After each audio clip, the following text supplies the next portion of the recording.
Today we are going to go over a few techniques that you can use during a fight scene. So of course, you know, when you have actors that are really experiment and they know how to, you know, how to choreograph a fight scene, that's really helpful. But if you have like, you know, people that basically never done it before, or, you know, where to start, etc., you will need to know the basic step, and that's what we're gonna talk about. Fuck you, nigga.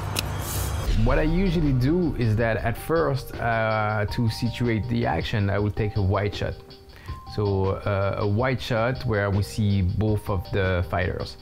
You know, I will make them throw a couple of punches, so that way they are getting into it and understand how to coordinate, like when the fist is moving and when the head is responding. One good slap.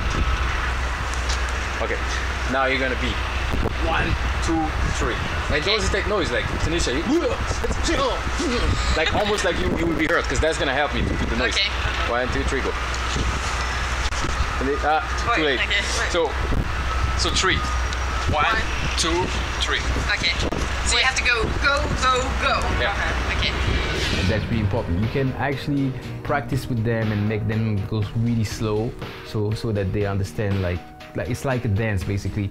When I punch you this way, then your head will go that way, and I punch you that way, your head will go that way. Fuck you, nigga. No. Don't say Okay. Batman.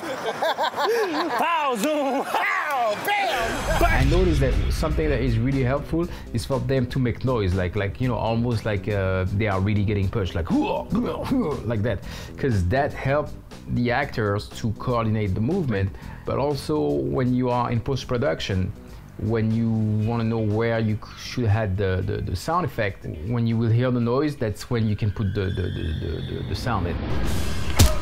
Long ago I realized that there is no terror in the band, just in the anticipation of it. The person that is getting punched has to really sell the punch, basically, because if the person that is getting punched is really selling the punch, then the action is really working. So each of the actors need to go 100%, need to really sell each punch. Even if the actors are not really touching each other, when you had the music and when you had the sound effect, you know, it takes life basically.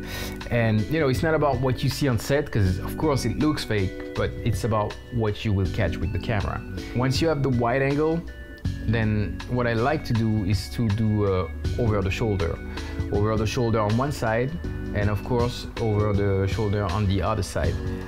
You know, and I would like to do a lot of cut, you know, from the moment where the fist is going there, and then I will reverse, go to the other cut when the head is actually getting punched. And it all happens so quick that you don't have the time to realize that they didn't really touch each other, that it was fake.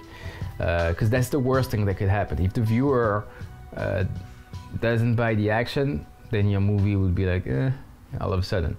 You know, once you have the wide angle, the over the shoulder, you can get creative. You can do an overhead shot, that's always good. You can, you know, take close-up on the feet, take close-up, because a lot of close-up, because you might need to do a lot of cutaways, so the close-up could really save you.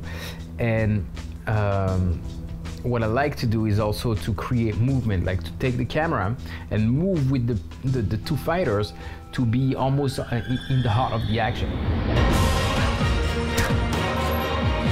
You can sometimes also add some props, like for example, having some blood that's coming out of the mouth of one of the actors as they are getting punched.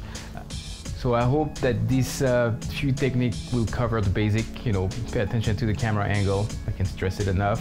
Make sure that the actors sell the punch.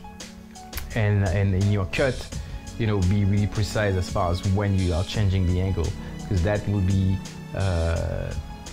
something that could really sell the scene, or that could really also show the wrong stuff. So the cut, the angles, and the acting basically.